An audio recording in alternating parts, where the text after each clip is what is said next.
Welcome to the NovoDS Device Settings tutorial. There are two ways to configure a NovoDS device.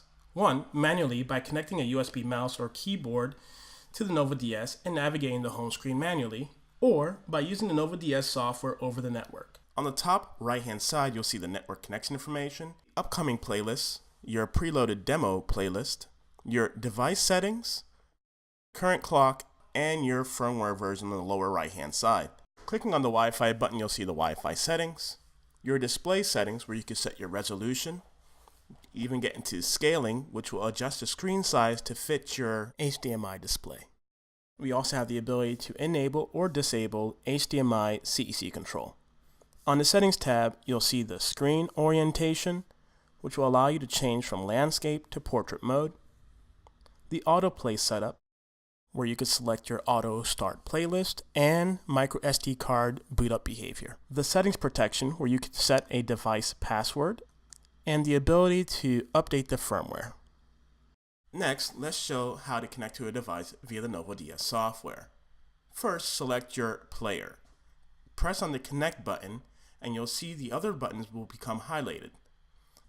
Clicking on the settings tab will reveal the general settings tab where you can see the device name, the model, the app or build version, and also the language. If you make any changes to here, make sure you click on the right button, which will make it take. You can reboot the device or also refresh the page to see any changes you've made. On the playlist tab, you'll be able to see the loaded playlists that are on the device.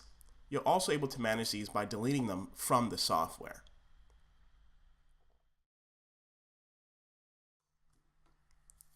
Under the Networks tab, you'll find your network properties. Here, you're able to enable the hotspot mode or connect to an existing Wi-Fi connection. Under the Display tab, you have your output resolution settings, your display orientation, the ability to manipulate the output zoom, and an enabler for HDMI CEC control. Make sure to click on the right button to make any changes take. Under the Autoplay Properties tab, you could select your default playlist, the delay start after boot up time duration, and your autoplay from microSD card behavior. Make sure to click on the right button to make any changes take. On the Miscellaneous tab, you're able to set or reset your device password. You can also check to see there's a new firmware available by clicking on the Firmware Update button. Please note, using the Firmware Update button requires internet access to your device.